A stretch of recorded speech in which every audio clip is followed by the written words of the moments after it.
Green tea or matcha flavored KitKats are one of the more popular and famous of the Japanese KitKat flavors. There are actually 2 different flavors of matcha KitKats, and matcha has been added to a number of other flavors for even more KitKats. Which begs the following questions. Why are there so many green tea flavors? Why is green tea so popular in Japan? And what is matcha? This is everything you didn't know there was to know about matcha. Hi, my name is Philip, and this is my quest for a PhD in KitKat studies. Today, we're taking a deep dive into the world of green tea and matcha. When translating flavors of KitKats, many people tend to use the words green tea and matcha interchangeably, but green tea is a very generic term. There are lots of types of green tea, whereas matcha is a very specific type of green tea. In Japan, it is considered to be the highest level of green tea, and all other teas are considered inferior. What makes it so special? I don't know. Well, I mean, I do know. That's what this video is gonna hopefully explain. Top of the line matcha is very expensive and nearly impossible to come by, especially outside of Japan. It is grown, harvested, and processed in a very specific way, which makes mass production extremely difficult. Matcha is different from other green teas because it is served in a powdered form. Proponents of matcha claim that there are many health benefits when you are consuming the entire leaf, as you do in matcha. They compare this to boiling spinach, throwing out the spinach, and just drinking the spinach water. Now, whether or not you like spinach or spinach water, you're going to get a lot more nutrients if you consume the actual spinach, and they say this is the same when it comes to tea. Green tea is one of 3 different types of tea. You have green tea, semi-fermented tea, and fermented tea. Herbal tea is not tea. All real tea is made from the leaves and buds of the tea plant, also called the tea shrub, or perhaps called the tea tree. Those are all the same plant. The tea plant is a small evergreen tree that is native to East Asia. Its leaves are typically between 2 and 6 inches long and about 1 inch to 1.5 inches wide. They might look something like this if they were rectangular, but they're not. I don't think. I've never seen a tea tree. As an evergreen, the tea tree doesn't shed its leaves, but it does halt its growth during the winter months. Now, during that time, the roots continue to take in nutrients from the soil, saving up for the spring when they put out new shoots and buds. The first leaves the tea plant grows each spring will have the most nutrients and flavor. Now, this budding is extremely important because this set of nutrients comes directly from the ground and is completely natural. It is not done with the aid of chemicals or fertilizers. For this reason, harvests done in the spring are considered to be far superior to harvests that take place during the summer and the fall. In fact, that is why some tencha is only harvested once per year in the spring. Hold up, what's tencha? Well, technically speaking, matcha only refers to powdered tea. That is the tea in its ultimate final form. Before the tea has been pulverized, it is considered tencha. Now, tencha is grown and processed in a very specific way with the intention of making matcha. So they're kind of the same thing, but they're not the same thing. As a tea shrub grows, it produces amino acids. Now, these amino acids provide the tea with a very sweet and umami flavor, which is what you want in a tea. During the process of photosynthesis, these amino acids are converted into catechin, which is an antioxidant. Catechin will make the tea taste bitter. So good tea, or perhaps just desirable tea, is tea that has plenty of amino acids and not a lot of catechin. One of the first places tea was cultivated in Japan were the mountains northwest of Kyoto. And this natural environment had many tall trees, which tended to shade the tea plants and allow them to receive a little bit less sunlight. Tea producers realized that the plants that were shaded produced better tasting tea. So they began to manually shade the plants in order to limit the photosynthesis and therefore stop the amino acids from becoming catechin. This process, though labor intensive, has some other benefits. A tea plant that receives less sunlight, the leaves will become wider and they will become thinner, softer, and darker green in color, and these are all things you want if you are trying to grow tea. The shading of the trees typically begins around mid-April. There are several different methods for shading and each has its benefits and drawbacks. Traditionally, they used a straw canopy. As buds and leaves start to appear, a layer of bamboo reed blinds are laid across a framework of wood or stone. Now this creates a roof over the plant, which blocks about 50% of the sunlight. A week or so later, they layered rice straw on top of that, which allowed less than 5%, usually closer to 3% of the sunlight getting through, so the plants are in almost complete darkness. This is the most traditional way of shading the plants, but it is also the most labor intensive. It is thought that this method produced better tasting tea because the aroma of the straw could provide a subtle and unique flavor to the trees it is shading. And then after the canopy was taken down, the straw was typically scattered around the bushes where it could decompose and provide nutrients for future tea crops. Today, however, many farmers use aluminum frames and synthetic cheesecloths to make canopies over their bushes. Unlike the rice straw, these canopies can stay up year-round, and they also require less upkeep. While the consumption of matcha in Japan is declining, worldwide demand continues to grow. With the release of Haagen-Dazs matcha-flavored ice cream in 1996 and Starbucks' introduction of matcha-flavored drinks in 2005, matcha has become something more than just tea. As the demand exceeded the supply, some tencha producers have begun conventional tea farming, which is a style of farming that utilizes chemical fertilizers, pesticides, and herbicides as necessary to facilitate their multiple harvests throughout the year, albeit at a lesser quality. And leaf quality is very important. That is why tencha is usually hand-picked. There are automated harvesting tools you can get for tea, and they are typically 60 times faster than doing it by hand. But this trade-off for speed diminishes the quality of the leaves that are being picked. When harvesting for high-quality matcha, only the newest 2 leaves and the bud are considered suitable for picking. For the first 2 weeks of May, experienced tea pickers will work in nearly complete darkness under the shade of the canopies, gathering only these freshest leaves into straw baskets. Some farms have begun adopting mechanical harvesting techniques, such as using a 2-man portable tea harvester.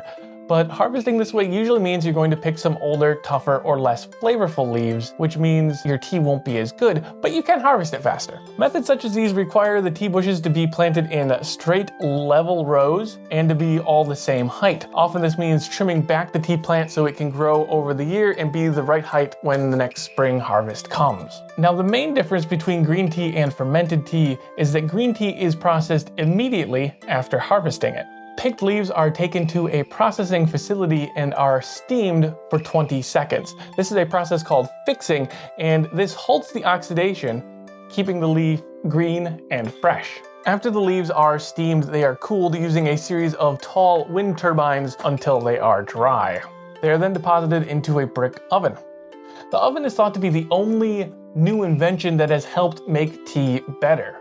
Most of the mechanical inventions have degraded the quality of the tea, usually speeding up the process, but the brick oven is one of the things that has helped tea become even better. The oven runs at 150 degrees Celsius and bakes the leaves as they travel along a conveyor belt. Ovens usually have 3 or 4 different layers, which travel at different speeds, allowing the leaves to be baked at different temperatures for different lengths of time. After going through the first layer, they are typically blown up to a top layer where they head over, drop back down to a lower layer, and pass through one final time. All told, a leaf may spend close to 18 to 20 minutes inside of the oven. Once the leaves are baked, they are ready to be sorted. Now, during the sorting process, twigs and thick veins are then separated from the leaf, and the remaining leaf parts are cut into tiny pieces, kind of like confetti.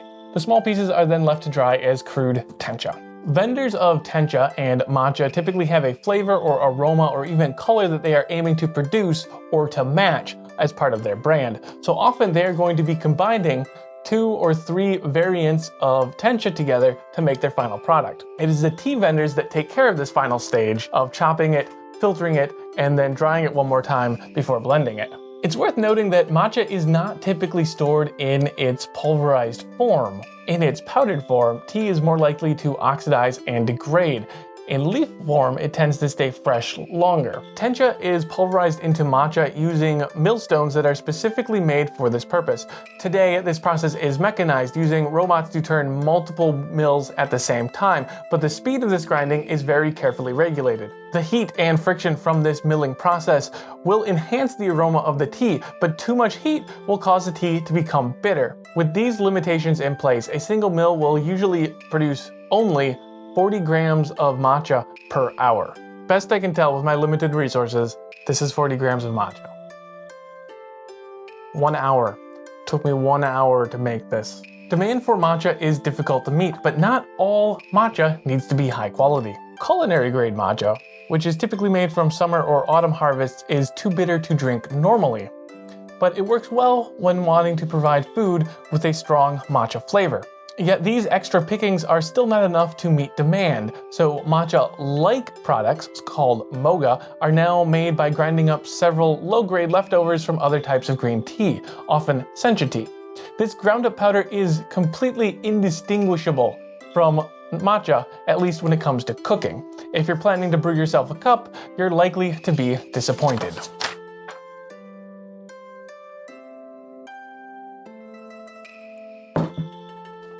Perhaps you've tried matcha and have been unimpressed with its bitter taste. Why is this bad-tasting tea so popular in Japan, you ask?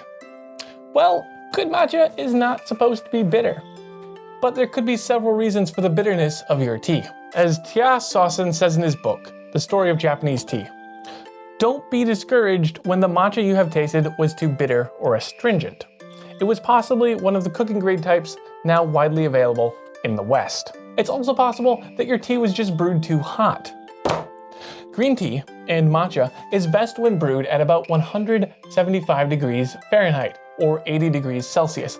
Boiling water is another reason matcha can be bitter. But seriously, how did this tea become so popular? Thank you for asking, friend. I'm gonna tell you. But first I need a break. Have a break. Have a KitKat. You know what else is bitter? Dark chocolate. Dark chocolate is bitter.